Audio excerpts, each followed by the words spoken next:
Good morning, Nanni Riddick, interviewing Miss Catherine Hackett today, November 10th, 2022. Good morning, Miss Hackett. Good morning, Miss Riddick. How are you today? I'm okay. Good, that's great. Today we're going to talk a bit about your time here at Trinity, Washington University. When did you attend this school? I attended from September of 1970 until May of 1974. All right. Did you graduate in 1974? Yes.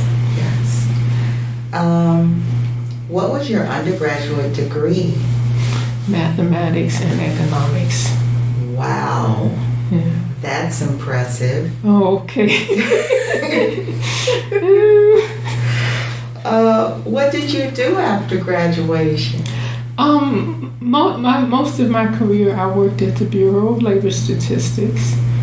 I was a mathematical statistician and started off with projects that I may not necessarily remember, but as I moved on and the Bureau BLS, we called it BLS, Bureau of Labor Statistics, started collecting other data. We collected, then we had to analyze and do projections for the job market and other things that affect the economy. Yes. The national economy. Yeah. That's impressive. How were you treated when you got into that field? I was the only black person in the office at the time, and except for a secretary, and a lot of people were very uncomfortable. Well, I shouldn't say they were uncomfortable, but they had never worked with an African American before. And then for some men, they had never really worked with a woman in that type of a job before. Did you find that your ability was questioned? No. Well, generally no. When I went for my interview, I was supposed to interview with one man who was the division chief, and he was sick. So he had the three men who worked under him interview me. Yes. And one of them looked at my transcript and said, "You got grades like this at Trinity?" I said, "Yes." So he said, "Okay, you got the job." Okay. Just like that. I was like, "Really?" Okay. Yeah, okay. So, yeah. And what about your colleagues? Did they, as far as your leadership abilities, did any of your colleagues ever challenge or question your leadership skills? I wasn't really in a leadership position initially. It wasn't until several years later. I just think there was just a lack of women being in that position, that kind of Bureau of Labor Statistics is national data. It's published, and I'm working on that. But I was qualified to do so based on the training that I got here at Trinity. Yes. And because when you're looking at statistics, you're looking at economics and math, not one or the other. Right. Do you feel that your Trinity education prepared you for your career? Yes. Except that I wasn't very tech savvy, but back then we had at one time we had the cards that you fit into the computer, and then eventually you got the little ticker tape kind of thing. Okay. All right, so it was a long time ago. Yeah. Things that you don't know. Yeah. Okay. What made you decide to attend Trinity? I didn't know exactly what I wanted to major in, and my parents didn't have money for me to go to college. So I knew I wasn't going away and, have to pay room and board and stuff like that. So I applied to Trinity, and they offered me a scholarship. I lived at home. It wasn't a full ride, but it was good. It was good because I tell you, when I started, tuition was $2,000 a year, and I got $1,000 scholarship as long as I kept my grades up each year. And then I got a student loan. That sounds like a good deal. So, yeah. Yeah. Was Trinity your first choice for college? I had been on college tours. We went up to Boston and visited some schools. But just I guess maybe I'm a little on the practical side from my parents being that way. They didn't have money, and if I didn't get a scholarship, it would have been, I would have had to work to put myself through college. So your parents, were they originally from Washington, D.C.? Yes, both of my parents were native Washingtonians. Both of them, they didn't know each other then, but my father, they went to Dunbar High School. I heard that was the best high school for Senator Edward Brooke and my father were in the same class. Okay. Yeah, and they knew how important education was. So I lived at home. I didn't even live on campus, but it was a bus ride, less than 30 minutes from here. So. Were you the first person in your family to attend college? No. Out of my grandmother's 7 grandchildren, I'm next to the youngest. So my older cousins, 3 of my cousins had attended, but neither one of them graduated. How would you describe your experience here at Trinity when you attended? I had a good experience for the most part. Made friends with some of the African American girls, and we were friendly conversations with others, but I don't think we ever really were friends. We didn't go out together except the orientation weekend. They had us come and stay on campus, even though we lived in the city. And I think it was that Friday night, all the girls went over to Georgetown to meet some boys.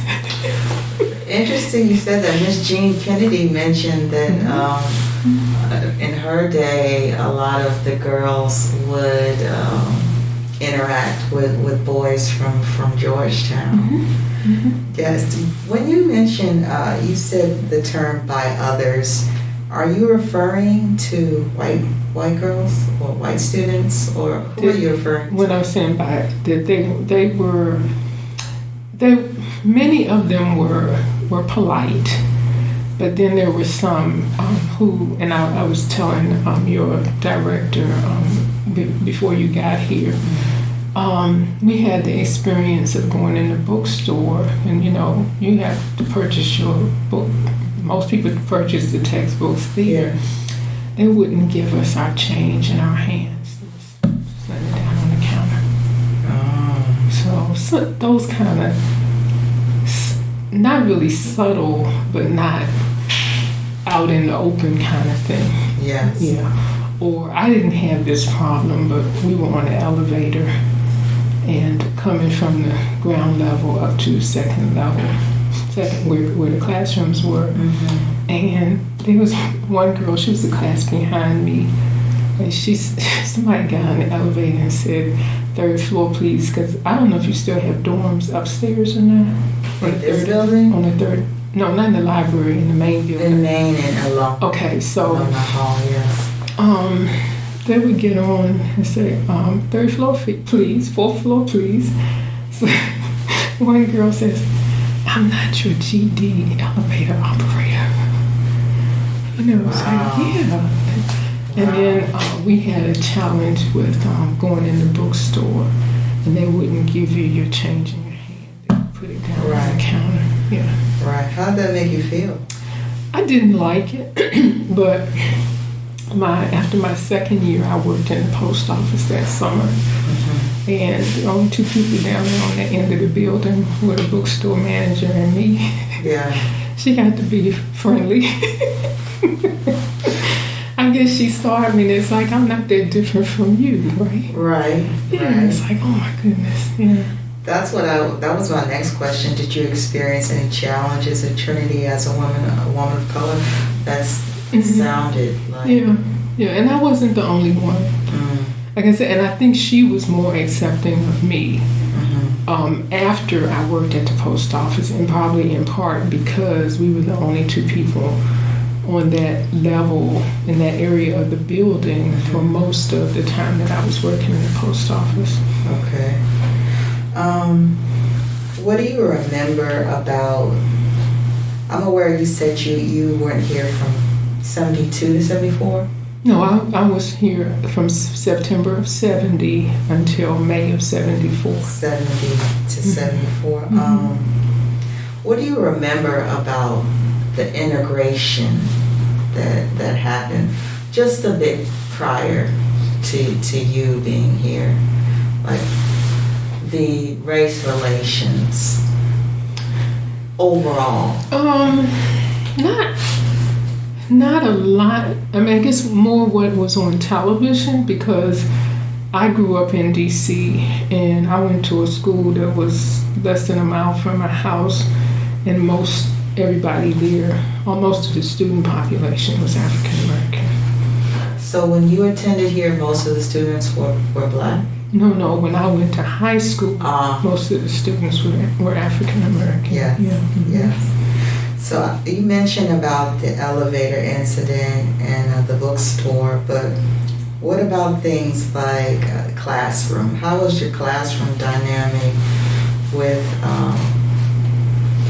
Black students and white students? I guess a lot of the times you're in class and the teacher is lecturing or asking questions, so we didn't do a lot of other types of interaction, like social interaction. Yeah. Except, I guess, if you got off the elevator and walked down the hall with somebody you were friendly with, you might be talking to them. Yeah. But I don't recall much interaction between the Blacks and whites. So even in class, like, was there ever group assignments or assignments where you partnered with students? So I was a mathematics and economics major, and I can't even remember I do remember one math teacher, but I don't remember her name. But the economics teacher, I don't ever recall her giving us any group projects that we had to work on together. Yes. But she assigned for us, in addition to our textbook, we had a reader that just had articles related to economics, anything related to economics. Yes. And we had to read so many pages of that every week or whatever. Yes. But then she also assigned us to attend 5 lectures related to economics, Okay. to visit 5 organizations, and to interview 5 people. Oh, okay. So, how'd you like that? it was a good experience for the most part. My family helped a little bit. My Really? father's best friend worked for the housing authority, so I interviewed him about what they did, and he's the person who told me to open a savings account. Okay. So you can start saving for your house, is what he Yeah. told me. Yeah. And then, let me see. I'm one of my aunts worked at Security Exchange Commission, so I interviewed one of her coworkers. Okay. I can't tell you that I even remember who the other 3 were. But then, because we had to attend 5 lectures, so we did share, the classmates did share information if we found lectures that we could go to. Yeah. A couple of them were at Catholic University, so we didn't have to go far. Okay.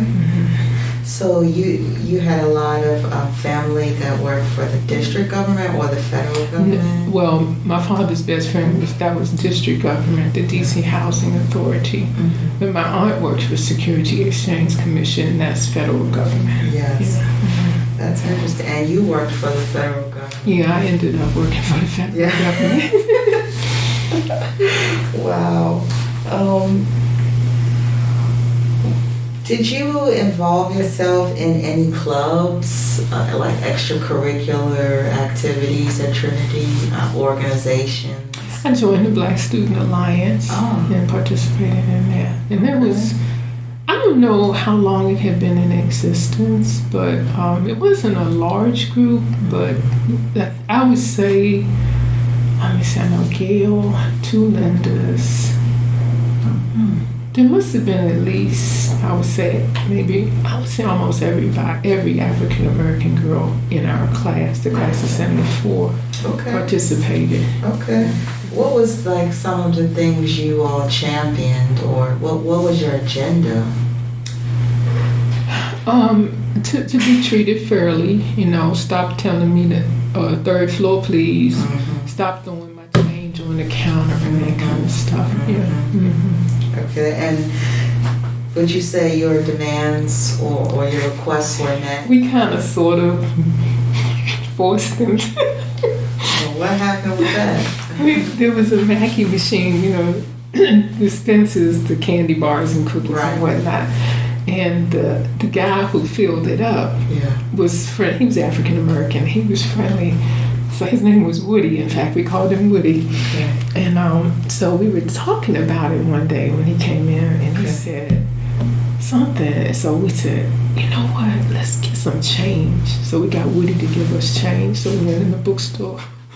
We put our change, the exact change that for whatever we were buying, down on the counter. Okay. And what did they do? They kind of looked at us like we were kind of off. But it's like, it's okay. They got the message. Okay. Yeah. It's like, you're not going to put change in my hand, and I'm not going to put change in your hand. I see. Okay. Were you here when Sister Mary Hayes mentioned to me about an incident when students kind of infiltrated Main Hall and made a lot of requests? No, that must have been after my time. Okay. I did take history from Sister Mary Hayes. Oh, you did? Mm-hmm. How did you like that class? I think I enjoyed it. Well, actually, she actually had done research, and she had compiled information or found readings so that we could actually read about the African American experience. So I would usually have to come on Saturday. Instead of staying after dark during the week, I would come on Saturday to do those reading assignments. But she really made an effort to show us how slavery and all of that fit in with the rest of the history. Yeah, that's great. What was the relationship between students and faculty here? Was it harmonious? I'm trying to think of my instructors. I guess I don't think I ever saw any belligerence amongst the teachers. Yeah. Maybe I did. I may or may not. I don't remember witnessing any major argument or discussion amongst them. Okay. So students respected the teachers, and the teachers respected the students. Yeah, it seemed to me. I can't think of any incident where people were just downright disrespectful. Yeah. What accomplishments are you most proud of here at your time? At your time here. The time at Trinity. Yes.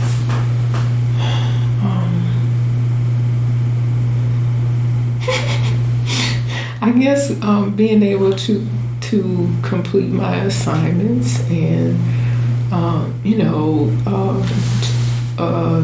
and study well enough to remember the things that I needed to remember, so that I would pass, and I think also be able to get a decent job and work. So that was your concentration mostly. Yeah. Yeah. Well, I still had friends at home. See, I didn't live on campus. Yes. The girl that lived 3 doors from me, we ran out together. We went to Howard's homecoming games and stuff like that. So you had a social life. I had a social life. That's great. Yeah. That's good. That's how I met my husband. Okay. Yeah, they went to DC Teachers. And we went to Howard's homecoming the beginning of my junior year. Mm-hmm. And then we went to Kappa's homecoming party. Okay. And my husband came up, he just came up, asked me to dance, and he called the name of my fragrance. I don't know you. But his mother wore the same fragrance. Okay. So we went a while after that, we started dating. Oh, that's nice. Yeah. That sounds very nice. You're statistician. Statistician. Yeah. Actually, the full title is mathematical statistician. You're a mathematical statistician. Mm-hmm. Is that the professional accomplishment that you're most proud of, or are there any others? Yeah, I worked at the whole career. I think, and I did take training. The government provided us with training. Mm-hmm. Anytime there was a major overhaul of computer systems, and you needed to learn the new stuff, and and even for some of the other projects that we worked on, we could take classes to get the background, so we'd understand what it was we were working with. Okay. And they would sometimes bring instructors into the building if it was enough people taking the classes, and then other times they would send us out. And then whenever the computers were upgraded, we got on-the-job training. So did you have like a high level, what is that, like a high level clearance? Yeah, right. I had a clear, no, I didn't work with secret data. Even though we were not supposed to talk to anybody about the data, because so Bureau of Labor Statistics published, they had a book called, we published data about unemployment rates and things like that. The census as well? We worked, and then, well, some of it was for business, Okay. government data, but some of it was related to the consumer price index and how much consumer goods cost and how much that's changing through the years. Mm-hmm. So we worked on that kind of data. But they trained us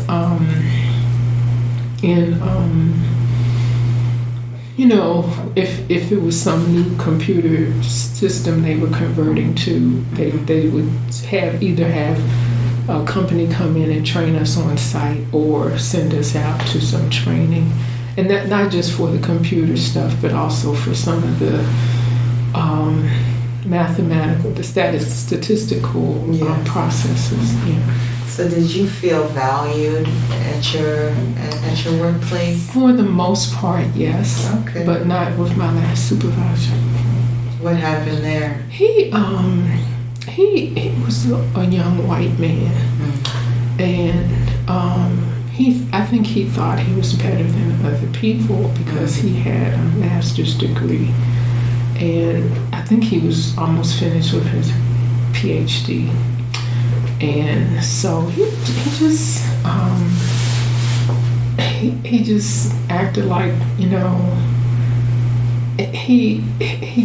that was the sense I got from him. And then I also found out that there was a lady. He was white. There was another African American lady, and we're still friends, even though she retired back and went back home to take care of her mom. Yeah.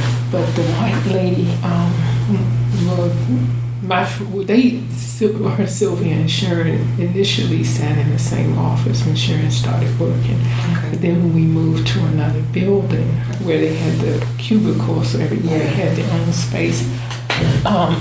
One day Sylvia was off, and Sharon came and got me. She said, would you walk in the hall with me?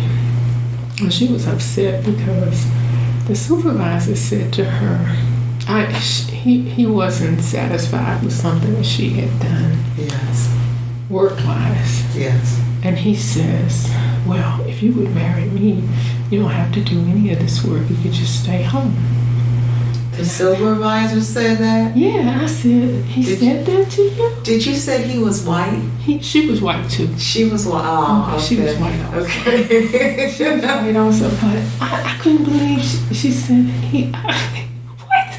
So looks like sexual harassment a little. Yeah, exactly. Yeah. And I guess she was afraid to say anything. She should have reported him, for real. She should have reported him. But she didn't. And he was he just wasn't right.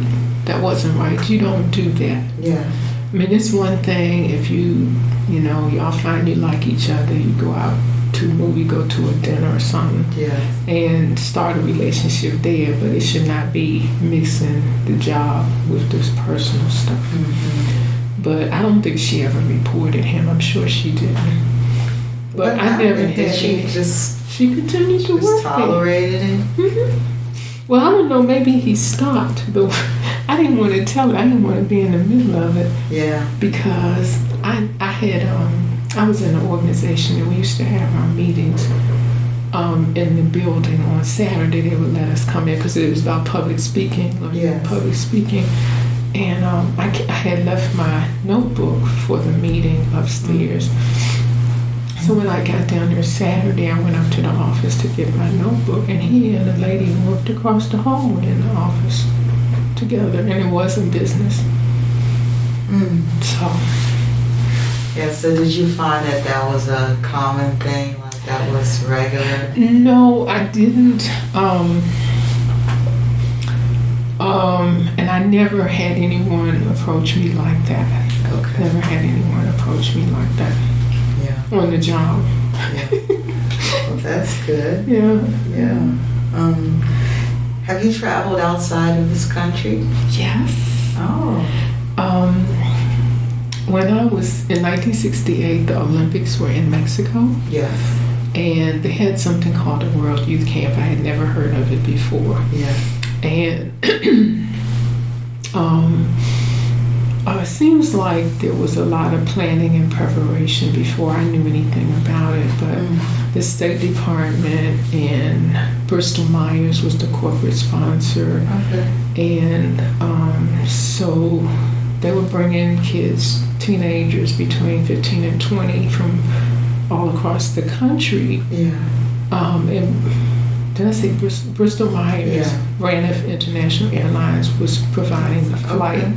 I guess the State Department was helping to pay for it. Okay. And when they were trying to make the final arrangements, they were going to bring everybody to the Washington area and then fly out of Dulles to Mexico City. Yeah. So I think they started looking and I said, we don't have anybody from the Washington area. So I get a call from the lady. I was in this Catholic youth organization teen club at my church, and one of our adult sponsors called me, and she said, well, she had been involved because her sons were older than me, so they knew her very well, so they had called her. She talked with our other adult advisors to decide who they would send. They had specified Black Catholic female, white Jewish boy, male, and to make sure they had a whole plan. 2 girls, 2 boys, 2 blacks, 2 whites, 2 males, kind of thing. And so they were looking at who to send. And the people at the CYO office downtown knew this one lady because her sons were older than me and they had been involved in CYO. Yeah. So the 4 adult advisors got together and they said, well, there has to be a black female Catholic. And the president of our teen club had just gone to the national convention. So they said, well, we should send somebody else, not put her on another trip, let somebody else. So that's how I got to go to that. Wow. And we flew out of Dallas. I had never been on a plane before. And we flew straight to Mexico City. And then after we got there, we got on a bus and we rode for a couple of hours to Huastepec. That's where we stayed. It was really like a vacation center. Okay. So they had dormitories up near the cafeteria, and that's where the boys stayed. And they had cabins that families could rent. Yeah. That's where the girls stayed, about a mile down the road, and they provided us bus service. Okay. So we got to go to some of the games, some of the cultural events. So that was a great trip. And I came back to school and had missed more than 3 weeks of school because I was away 3 weeks. And then I had to get a vaccination and stuff, like get a passport. I didn't have any of that. Yeah. But all of my teachers told me I would be held accountable for the work that I missed. Most of them gave me lesson plans before I left. Okay. My math teacher refused to do that. She said, no child of mine would be missing 3 weeks out of school.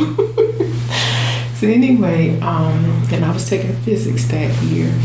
When I got back, I knew I had to. Principal had told me you have to catch up with all of your work when you get back. Yeah. But I actually took some books with me because we knew we weren't going to be going out to games every day and that kind of thing. And I was really fortunate because I was taking trigonometry, and one of the guys who was there had taken trigonometry the previous year, so he coached me. Okay. So I was ahead. I was ahead of the class. You were ready. And then with my physics class, one of the guys who was in the physics class wanted to do early application because he was a year ahead of me. He was already a senior. And so the teacher said, well, if you can get somebody to do lab work with you, then I'll give you extra credit. That's what she told him. Okay. So I said, oh, sure, I'll do it because I knew I needed to do those experiments that I had missed. So that worked out really Your good. teachers sound like they're very high level. These are your high school teachers, right? Those were my high school teachers. That's some high level. Well, the math teacher was she had a daughter the same age we were, but she went to a different school. They lived in a different area. Yeah. But my physics teacher looked like she was smaller than most of the students, but she was only like 21 when she got her master's in physics. It's like, whoa. Yeah. Yeah. So sometimes there's stereotypes about black schools, and like they underachieve, but that wasn't the case at all. It was the opposite. Yeah, but she was really smart, but she did tell me if I would do lab work with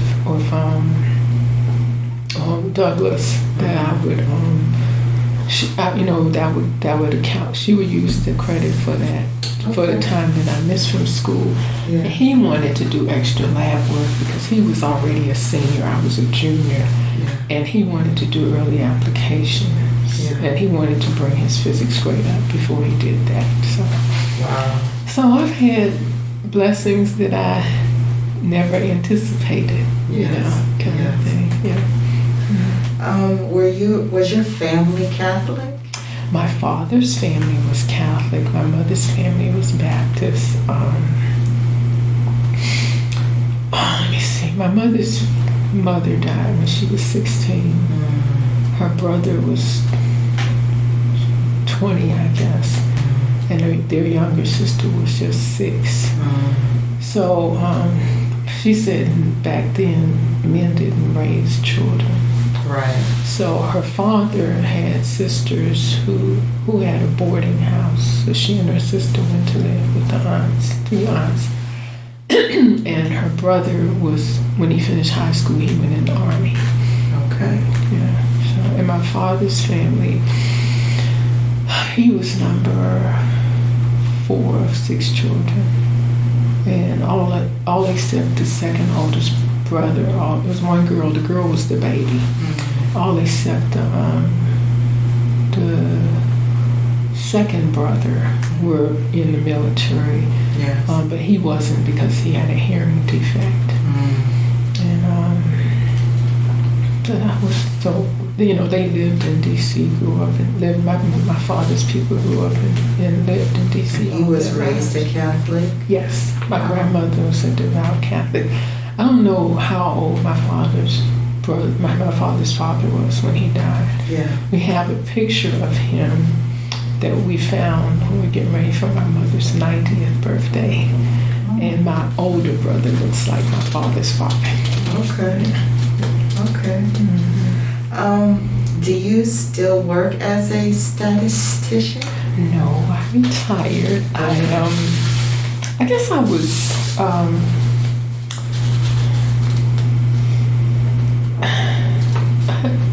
so I guess I didn't tell you this, and this may have influenced me. So my husband died in an accident in 1995. And our daughter was in the 11th grade. Our son was in the 9th grade. And I said, oh, God, what am I going to do, at this point? But I had good family and good friends. So we got through that. And I think once I got them through college, it's like, okay, I can stop working. I need to do this. And I didn't like the way the supervisor was, like I was telling you. Right. So, yeah, so I retired in 2011. 2011? Mm-hmm. Okay. Mm-hmm. And my daughter was expecting a second baby, and my mother was we were getting ready for her 90th birthday. Right. Mm-hmm. Right. So, and then after that, my niece had lived, she lived with my parents most of her life. And she would take my mother to the doctors, but so my mother's birthday was in April, and my niece took her to the doctor in April, and she had an appointment for July. Okay. My niece wanted to take a class, and she said, "Can you take can you take Grandma to the doctor?" I'm like, "Yeah." So I took her, and I had never taken her before. Okay. And you know how they do the little triage, and they leave you waiting, and then the doctor comes in. And he looked at Mom. He said, "Miss Marshall, where are your compression support hose? Miss Marshall, did you have your gait evaluation? Miss Marshall, did you do this and do that?" Like, what is he talking about? So she goes in her purse and she pulls out the prescriptions he had given her 3 months ago. And she never said anything about him. And my niece never said anything about him. Mm-hmm. So then I became the medical assistant. Right. So she had poor balance, so she had to do physical therapy to strengthen her legs 3 times a week. Mm-hmm. And that. So I did that. I was still active in Blacks in Government, and what else? Oh, and I was listening to other organization that helps you to learn how to do public speaking. Okay. Yeah. So I did those things. Yeah. Wow. Yeah. Wow. Is there anything that any words of encouragement that you have for the students, the current students here at Trinity? That's something to think about. I think for them to do their best at whatever they're doing. If they're having problems, ask for help. It never hurts to ask for help.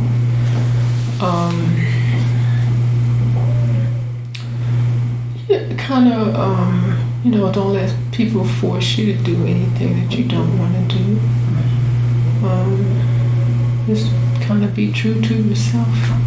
Yes. Mm-hmm. We are approaching Trinity's 125th anniversary celebration. We're inside of that. Mm-hmm. how do you feel about that Trinity's been here for 125 years with the mission of educating women? I think it's a good thing. Once I learned what the history of the school was, it opened because Catholic, Georgetown, and George Washington did not admit women. Right.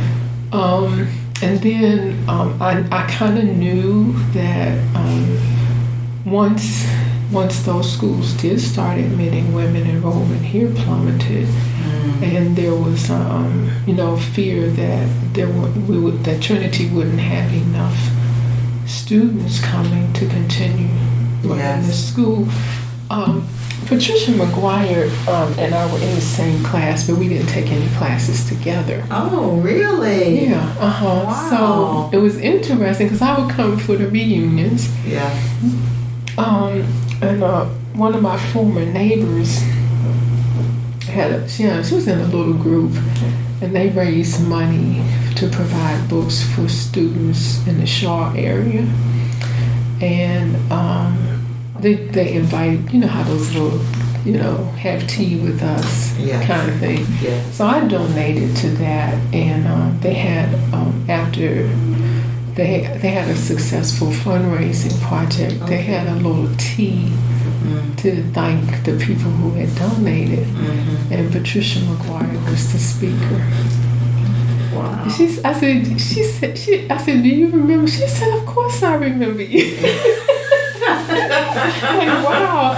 And I didn't know that. And then that was when I learned that, I already knew that Trinity was open because the other schools wouldn't admit women. But I didn't know the struggle they went through. And we knew about the pit, because when I was here, most of the classes, except physics, I guess, swimming, those are the only two I took that were not in this building. What's the pit? They used to call the original building the pit, because the elevation is a little lower than the rest of the building. It had something, because Patricia even explained that when she was talking. Yeah. That so that's why that area is called the pit. And I think the only time I really went in there was when one year I was working in the language lab, duplicating the tapes for the students to use. Okay. And that's I think the only time I really went in the pit. Yeah. This is the first time I ever heard of the pit. It's the original part of the building. It's the part that's closest to the library. Okay. I'm in the library, so I'm pointing the wrong way. Okay. But it's the part that's closest to the library. Okay. And it sits a little lower. So I think that's how we got the nickname the pit. Wow, the pit. And then learned something new. So I think when what she was saying that I wasn't aware of is that whenever they started the Masters in Teaching program, and it was open to teachers in the DC area, so those classes didn't start until 4. And that brought in more students, more money. Right. And in some cases, the people were working and their agencies were paying their tuition. Okay. So, right. And then I'm sure once they opened the Payton Center, enrollment went up, because I came over the day that opened, when they had the ceremony and everything. Do you remember what day that was? What year? Was it 2017? It's recent. It was recent. Something like maybe 2017. Okay. Yeah, because Miss Jean Kennedy was mentioning how President McGuire advocates for the school and advocates for other girls of diverse backgrounds to attend this school. Yeah. So that's what is helping to make it what it is today. To make it what it is. Yeah. And to keep it going. Yes, that's what she said. It keeps the school here, because she mentioned that other women's colleges just disappeared, just languished. But this school's still here because of much of her efforts, really. Yeah. Well, I can see that. Yeah. And her fundraising. Because I don't know how many of the nuns are still here. Just a couple. Okay. Just a few. That's not surprising. That's not surprising because I don't remember any who were really young when I was here. And I'm 70 now. Yeah. Yeah, I'm 70. Yeah. Sister Mary Hayes. I had her. Yeah. And she was HerStory. Yeah. And she did go out of her way, I thought. I want to get out of her way, but she put a lot of effort into getting relevant readings for us to do when we did the African American history class, because I think she called it the Black Experience in America or something like that. Okay. But we didn't have textbooks, so she assigned us books. Oh, she bought, and it was like the bookstore don't order. They order the books for the classes that most everybody takes. Yeah. But they it's too much money, I guess, for them to order. You know what I mean? Yeah. Kind of. So. They didn't order the books for because Black class, the Black history class. Yeah. So, because I worked in the afternoon, sometimes I worked after class during the week, or I would just want to get my other homework done, and then I would come over on Saturday morning and do my reading. Yeah. Well, figuring the other girls were sleeping off Friday night. So Sister Mary bought those books? No, I think she used the budget she had. Okay. But to make sure that there was a comprehensive selection of books so that we could follow. Oh, and I remember I was just thinking about that. What was that book? David Walker's Appeal. Oh yes, I've read that book. Yeah. She assigned that book? Mm-hmm. Wow. And the white girls didn't like it. They didn't like it? Because there was something about him standing with a whip in one hand and a Bible in the other. Mm-hmm. Oh, that's not how it was. Were you there? Exactly. Mm-hmm. So Sister Mary she made them look at things. Mm-hmm. They probably didn't. Mm-hmm. they didn't look at regularly. Because I know there was one girl here, the African American from South Carolina. Mm-hmm. She had a white roommate, and I know I told you about the lady in the bookstore and the change. So people complained about those kind of things. And so the president called us in. She had a tea for us. Yeah. And she asked, I understand there's some problems. So whenever Teresa said, she said, I have a white roommate. She said, and I don't mind sharing the room. She said, but she's not supposed to be on my bed. Her clothes not supposed to be all over the floor. So Teresa said she had talked to her about it a couple of times. She said, why are you throwing this stuff down on the floor? I know you don't think I'm supposed to pick it up. And so the girl said to her, well, at home I have a maid. So I think Teresa said, I'm not your GD maid. Oh my goodness. So it was things like that. But the president at that time invited us to tea. So she had heard about the incidents on the elevator. So her roommate was in her bed. She said one time she came in and the roommate was in her bed. Yeah. And then there were I think there were 11 African Americans and 2 Africans in that class. When the Africans went home, they didn't come back at Christmas time and semester break. I don't think they came back. I don't remember them being back here. Yeah. Was it culture shock? They didn't like it, or? I don't know. I didn't really get to know them well because it was kind of like for me. Because I was taking the bus, I always tried to get out before it got dark. In the wintertime it gets dark early, and then and then in the springtime, even after that, I had a cousin who was a police officer, and he was shot, and I would go and see him. I would just sit out, even if he was sleeping, I would sit there with him until I was like, I need to go because it's dark. Or if one of his friends came, would give me a ride home. But I didn't linger around campus too much. Okay. You didn't linger, huh?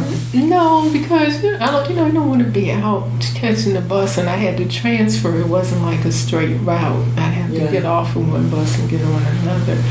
So I always tried to get out before it was dark. Which quadrant of the city did you live? Northwest. Okay. Mm-hmm. Okay, I see. Yeah, I went to Roosevelt High School, which is on 13th.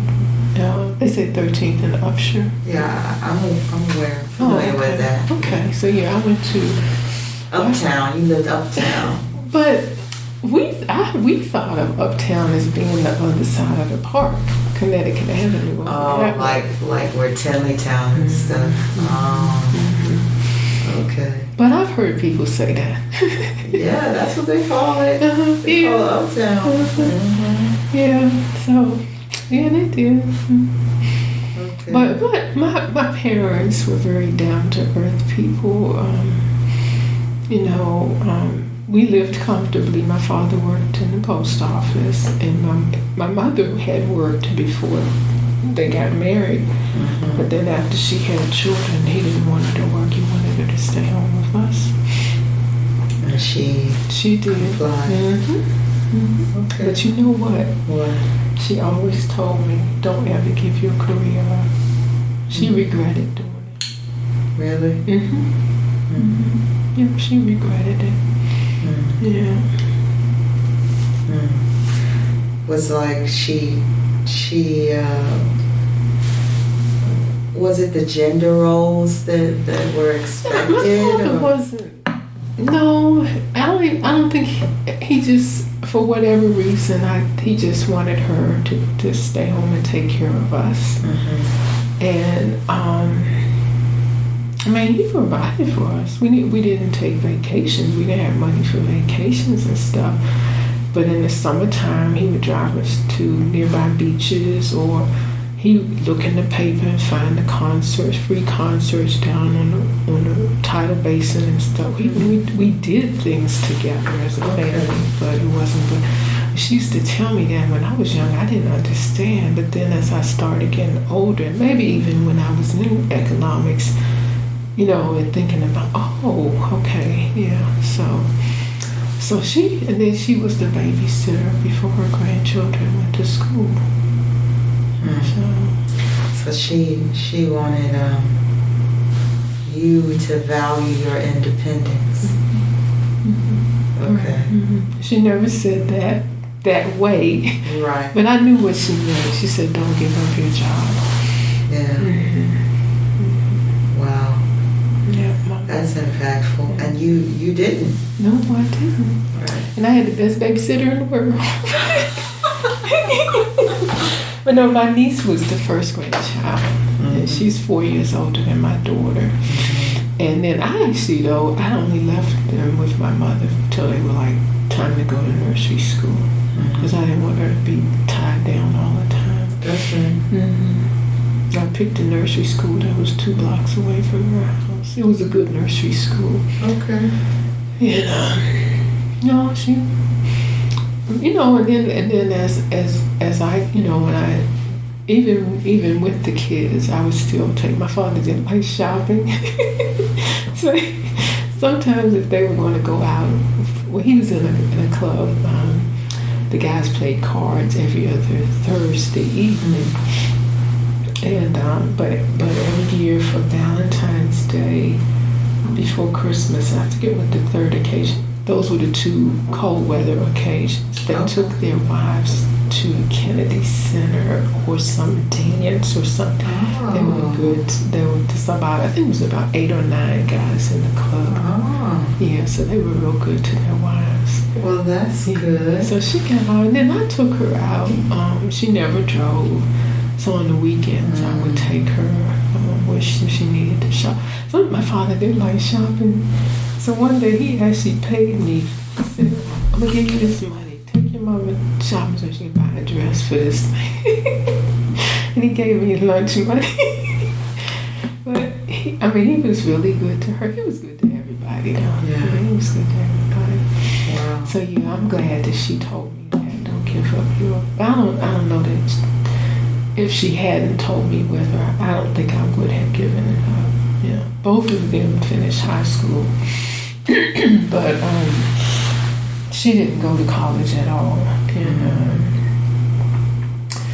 he went in the Army.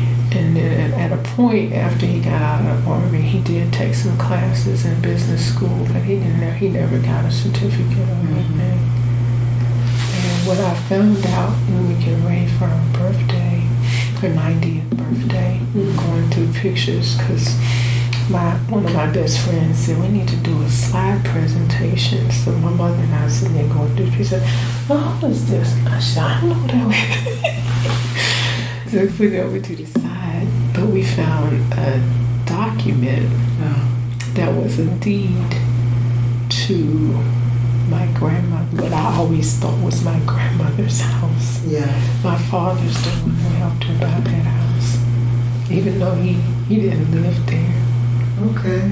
Wow. Yeah, so that was his mother? His mother. Okay. Mm-hmm. Yeah. And he was from, they were all Washingtonians? They didn't come from no, the South? his mother, I think his mother was born in Boston. Really? She looked like a white woman. Oh. She looked like a white woman. Okay. Okay. Yeah. I have family like that. She looked like a white. So he has a cousin named Barbara. Barbara's oldest child is just 2 years younger than me, but for whatever reason we really hit it off. Yeah. Barbara would be telling me stories about them, my father's aunts and his mother. And he said even when the buses were running and they were downtown, they would get on the bus. My grandmother and Aunt Fanny, her name was Frances, and they called her Fanny. Yeah. She said they'd be on the bus right with the white women. And they were so light. They kept their seats, right? Yeah. Yeah. Yeah, Wow. so that was interesting to find out. That's interesting. Yeah, it's taken me a long time to clear out my mother's stuff, and then I need to clear out stuff of my own. It's just got too many papers around. I haven't had a chance to go through stuff and clear it out. Yeah. So when I finish with that, I do plan to work on family history. That sounds good. And I figured out his flag. He did 3 tours of duty in the Army. My father did. And I bought a case for his flag. You know, the ones you can get at Michael's.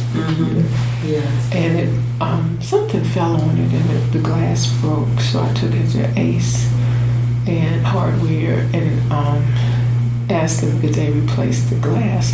So the guy, was an African American guy, said, yeah. He said, oh, would you like to have plexiglass, the plastic? And I said, yeah, that would be better because it won't break anymore.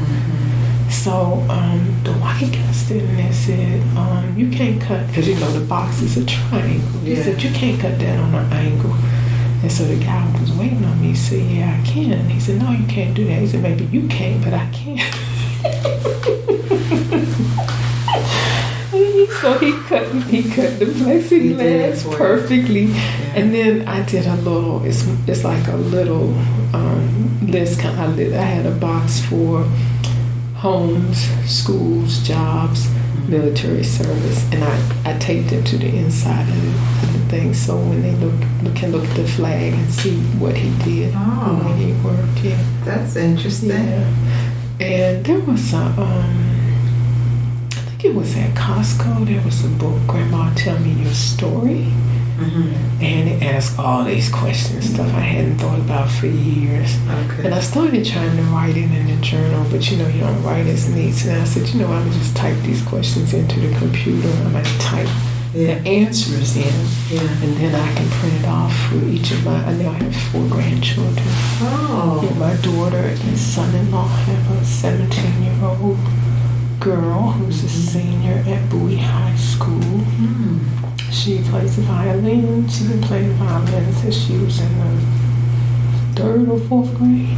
Nice. And she's a competitive swimmer. She's been doing that for a while too. And she's already got to finish a semester's worth of college courses. Okay. AP class. Her mom is really smart. My daughter's so smart. Okay. When she graduated from Temple, my son was sitting there. He said, Mom, why is this star beside Angie's name? I said, I don't know. So then I looked at my program. I said, oh, magna cum laude. All right. Never mentioned it. Your daughter Never mentioned it to me. So then she came home. She looked at 3 different schools to get her master's. And one was in Baltimore, one was near Philly, and one was Howard. And her counselor told her the best of those schools, the best one is Howard. So she came home and she went to Howard. She finished her master's in 3 semesters. And we went to the prayer breakfast. And so the School of Social Work had the graduate commencement right after the prayer breakfast. Her father's brother came. He was sitting there. And when they called out honors, she had summa cum laude.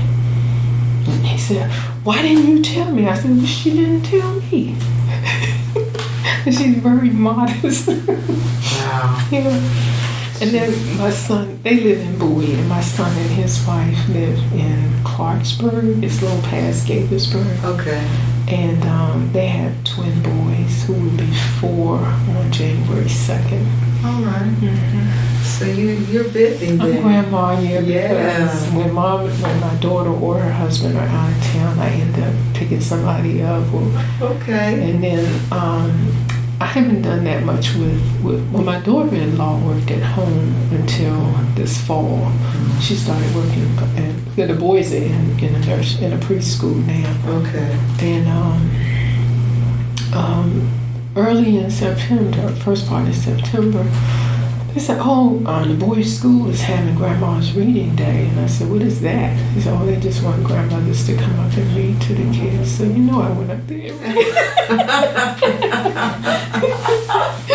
No idea. Wow. Yeah. That sounds interesting. So you stay active. I am. That's good. Yeah.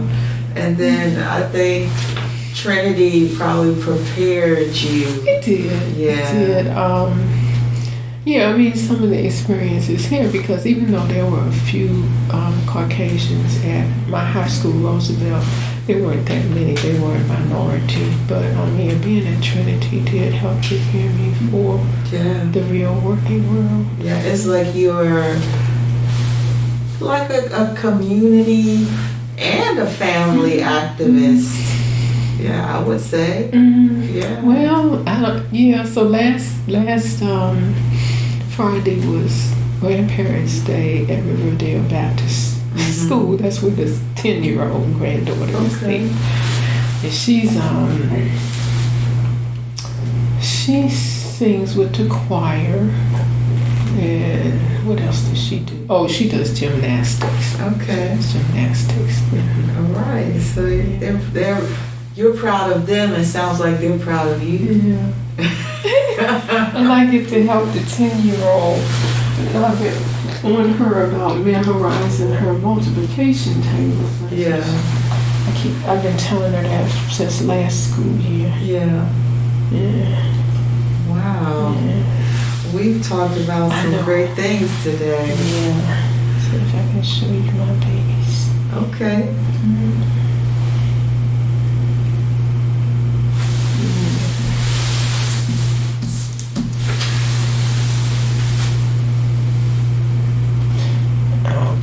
I say you made a great impact. So these are the twins. Oh, and my look at son-in-law. That's their uncle. That's my Okay. son-in-law. My Oh, daughter's they're husband. handsome. Look at them. Okay. And